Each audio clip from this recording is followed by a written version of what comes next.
Hello दोस्तों, a warm welcome to all of you on our YouTube channel Hello Books LLP. और मैं आपकी दोस्त सीए मीनाक्षी अरोड़ा आज आपके सामने एक इम्पॉर्टेंट सेक्शन लेके आई हूँ दोस्तों। बजट 2021 के अंदर जो है परचेज के ऊपर टीडीएस काटने की लायबिलिटी एक नए सेक्शन 194 क्यू को लाकर इंसर्ट की गई है। वहीं इसके आने के बाद एक बहुत बड़ा कंफ्यूजन निकल कर आ रहा है। क्या कंफ्यूजन है वो कि अगर कोई ट्रांजेक्शन है जिसके ऊपर 206C1H लग चुका है, जो कि टीसीएस 1 अक्टूबर 2020 से सेलर के रिस्पेक्ट में कलेक्शन की लायबिलिटी डालता है, क्या उस ट्रांजेक्शन के ऊपर आपका 194 क्यू फिर से लगेगा? अगर जो लिमिट इसमें दी गई है वो क्रॉस हो जाती है, या फिर जिस ट्रांजैक्शन में 194 क्यू के अंदर टीडीएस कट चुका है, क्या उस पे 206C1H पे टीडीएस कलेक्ट करना होगा या नहीं? तो ये बहुत बड़ा कंफ्यूजन है जो बजट 2021 में इस सेक्शन को इंसर्ट करने के बाद निकल कर आया है। तो हम इस कंफ्यूजन को जो है यहाँ पर डिस्कस करेंगे इन डिटेल में, ताकि जो है इजीली क्लियर हो जाए चीजें। दोस्तों हम आगे चलते हैं। सबसे पहले हम यहाँ डिस्कस करेंगे सेक्शन 194 क्यू की। अगर हम बात करते हैं तो 194 क्यू जो है वो बजट 2021 में हमारा इंसर्ट किया गया है और ये एप्लीकेबल हो रहा है 1 अप्रैल 2021 से। तो दोस्तों 194 क्यू जो है हमारा वो बायर के ऊपर लगता है अगर उसका टर्नओवर 10 करोड़ से ऊपर है, और अगर वो 50 लाख से ऊपर का गुड्स खरीदता है, परचेज करता है, तो यहाँ पे उसको 0.1% का टीडीएस काटना जरूरी मैंडेटरी हो गया है। और ये प्रोविजन आपका 1 अप्रैल 2021 से लगेगा। और वहीं अगर हम 206C1H की बात करें कि वो क्या कहता है, उसमें जो है सेलर जिनका टर्नओवर 10 करोड़ से ऊपर है उनको 0.1% का टीडीएस कलेक्ट करना है, जिसके लिए वो अगर 50 लाख से ऊपर का अबव सेल करता है तो आप उसको टीसीएस कलेक्ट करना होगा। तो दोस्तों ये दो फिगर्स जो है आपको यहाँ याद रखनी है, पहली तो 10 करोड़ और 50 लाख। ऑल्सो आपको यहाँ पे जो रेट है वो याद रखना है, विच इज 0.1%। तो जब कोरोना आया था उस टाइम पे हमें टीसीएस में जो है डिस्काउंट दिया गया था, तब 25% जो है हमारा यहाँ पे डिस्काउंट था टीसीएस में, यानी टीसीएस का जो रेट था 1 अक्टूबर से जो एप्लीकेबल हुआ था वो था 0.075% कलेक्ट किया जा रहा था। अब हम अपने एग्जाम्पल्स के थ्रू जो है इसे क्लियर करते हैं, और ये एग्जाम्पल्स जो मैंने कंसिडर किए हैं वो 1 अप्रैल 2021 के प्रोविजंस जो रहेंगे, क्या सीन रहेगा, वहां से हमने इसको लिया है। तो दोस्तों बहुत कंफ्यूजन है, इस कंफ्यूजन को दूर करने के लिए एक टेबुलर फॉर्म में मैंने आपके लिए कुछ सिचुएशंस, कुछ एग्जांपल्स रखे हैं जिसमें हमें ये इजीली क्लियर हो जाएगा यहाँ पे कि टीसीएस लगेगा या टीडीएस लगेगा। यहाँ पे हमने कुछ चीजों को कंसिडर किया है। पहले तो सेलर का टर्नओवर, बायर का टर्नओवर, जो इंपॉर्टेंट थिंग्स है हमें देखनी है। फिर रिसीट एंड पेमेंट, सेल या परचेज के ऊपर क्या देखना है, amount on which tax will be calculated, pan number, seller और बायर के पैन नंबर्स हैं आपके, टीसीएस लगेगा, टीडीएस लगेगा, लायबल पर्सन कौन रहेगा, किस सेक्शन में लगेगा, और रीजंस क्या रहेंगे कि ये लगेगा या नहीं लगेगा। तो दोस्तों फर्स्ट एग्जांपल हम अपना देखते हैं, फर्स्ट एग्जांपल पे चलते हैं। सबसे पहले एग्जांपल में हमारा सेलर का टर्नओवर है 7 करोड़, वहीं बायर का टर्नओवर है हमारा 15 करोड़। तो टीसीएस लग रहा है यहाँ, तो हमें सेलर का टर्नओवर देखना है, और टीडीएस लग रहा है तो वहां पर हमें बायर का टर्नओवर चेक करना है। तो यहाँ पर अगर हम देखते हैं तो बायर का हमारा टर्नओवर जो है वो 15 करोड़ है, यानी कि वो 10 करोड़ से ऊपर है, तो टीसीएस तो यहाँ लगेगा नहीं। इट मीन्स यहाँ पे टीडीएस लगेगा, बट टीडीएस के लिए भी दो कंडीशंस है।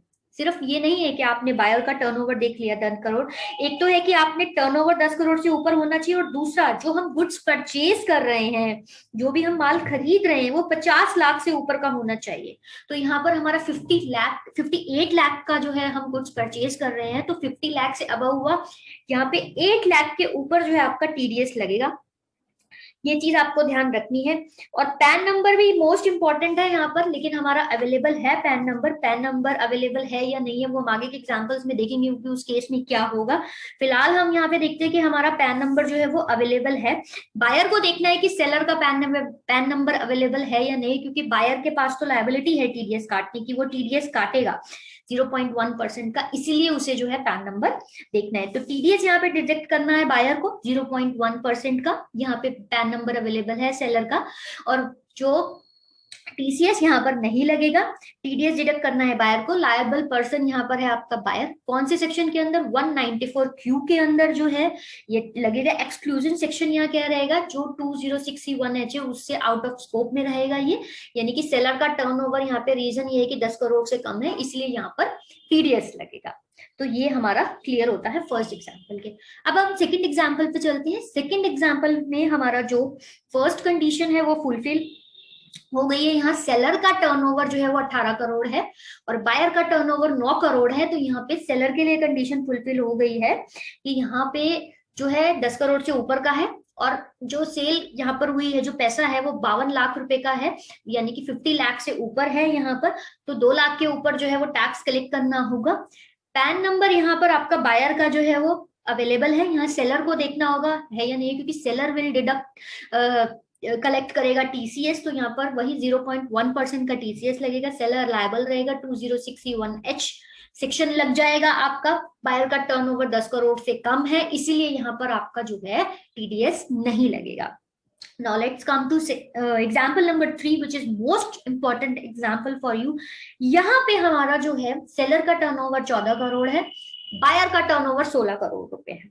अब यहाँ पे जो है वो असली कंफ्यूजन तो यहाँ अराइज होता है, यहाँ सेलर का भी टर्नओवर 10 करोड़ से अबव है, बायर का भी टर्नओवर 10 करोड़ से अबव है, और ट्रांजेक्शन भी जो है यहाँ पे हमारी 50 लाख से ऊपर है, यानी कि 69 लाख है, यानी कि 90 लाख के ऊपर अब आपको या तो टीसीएस कलेक्ट करना है या टीडीएस काटना है। तो यहाँ क्या होगा दोस्तों, यहाँ पर क्या है कि हमारे 206C1H में ही एक प्रोवाइजो दिया गया है, जो मैं आपको दिखाती हूँ कि इस प्रोवाइजो में कहा गया है provided further that the provision of these subsection shall not apply. ये 206(1)H की बात कर रहा है कि इस सेक्शंस के प्रोविजन अप्लाई नहीं होंगे। कब अप्लाई नहीं होंगे? If the buyer is liable to deduct tax at source under any provision of this act, यानी कि अगर उसे किसी और प्रोविजन में टीडीएस काटने की लायबिलिटी आती है on the goods purchased by him, अगर वो उससे गुड परचेज कर रहा है सेलर से, उसके ऊपर टीसीएस लग रहा है, वो टीसीएस की कंडीशंस को सेलर जो है फुलफिल कर रहा है और बायर के ऊपर लेकिन टीडीएस की लायबिलिटी आ जाती है, तो उसको टीसीएस वहां पर नहीं काटता है। तो ये प्रोविजन जो है हमारा प्रोवाइजो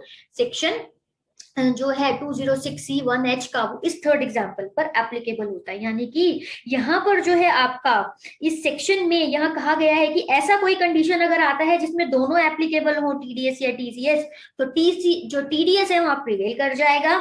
यानी कि जब दोनों की ही कंडीशंस फुलफिल हो रही होंगी तब टीडीएस लगेगा। ये क्लैरिफाई किया गया है फाइनेंस बिल में। ऐसा क्यों किया गया? ऐसा क्योंकि एक्सक्लूजन है, वो मैंने आपको अभी पढ़ाया 206C1H में ये एक्सक्लूजन पहले ही दिया गया था जब ये सेक्शन आया था, तो यहाँ पर 194Q लग जाएगा। अब हम अपना नेक्स्ट सेक्शन देखते हैं। नेक्स्ट एग्जाम्पल हमारा कहता है कि फोर्थ एग्जाम्पल, जहां सेलर का टर्नओवर 7 करोड़ है और बायर का टर्नओवर जो है वो 15 करोड़ है। इस केस में और रिसीट पेमेंट जो है हमारा ट्रांजेक्शन 55 लाख की है, यानी कि 5 लाख के ऊपर आपका जो है वो कट जाएगा। 56 लाख की है और आपका 6 लाख के ऊपर टैक्स जो है वो डिडक्ट होगा। यहाँ पर आपका टीडीएस लग जाएगा। लेकिन यहाँ पे जो मेन केस है वो क्या है कि ना तो आपके पास पैन नंबर अवेलेबल नहीं है, सेलर का पैन नंबर अवेलेबल नहीं। इन केस में सेलर का पैन अवेलेबल नहीं है तो यहाँ बायर को तो टीडीएस काटना है, वहां पे 0.1%, तो उसका तो नहीं देखा जाएगा, सेलर का पैन देखा जाएगा। सेलर का पैन अवेलेबल नहीं है, इसलिए यहाँ पे बायर को 0.1% की बजाय 5% का टीडीएस काटना होगा। ऐसा क्यों? क्योंकि ऐसा इसलिए 206A सेक्शन है जहां पे ये बताया गया है कि 194Q में अगर आपके पास पैन नंबर अवेलेबल नहीं है तो आपको 5% का टीडीएस काटना होगा वहां पे। तो यहाँ लायबल पर्सन बायर रहेगा। सेक्शन जो है वो 194Q के साथ में 206A देखा जाएगा। और क्यों नहीं लगा यहाँ पे आपका टीसीएस? क्योंकि सेलर का टर्नओवर 10 करोड़ से कम है। वहीं हम अपना लास्ट एग्जांपल देखते हैं। तो यहाँ पे सेलर का टर्नओवर 18 करोड़ है, बायर का 8 करोड़ है और ट्रांजैक्शन 55 लाख की है, तो 5 लाख के ऊपर बनेगी लायबिलिटी हमारी। यहाँ पे टीडीएस नहीं लगेगा, रीजन भी क्योंकि बायर का टर्नओवर कम है, टीसीएस लग जाएगा। आपके पास बायर का पैन नंबर नहीं है तो यहाँ भी हम रेफर करेंगे 206C1H के साथ 206AA सेक्शन को, जहां वो कहता है कि अगर पैन नंबर अवेलेबल नहीं है तो वहां पे आपको 1% का टीडीएस काटना है। 0.1% से 1% का, 5% नहीं कहा गया है टीसीएस में, 1% का जो है आपका टीसीएस जो है वो कलेक्ट करना है हमें। तो दोस्तों आई होप कि इन एग्जाम्पल्स के थ्रू आपको ये जो कंफ्यूजन है वो क्लियर आउट हो गई होगी।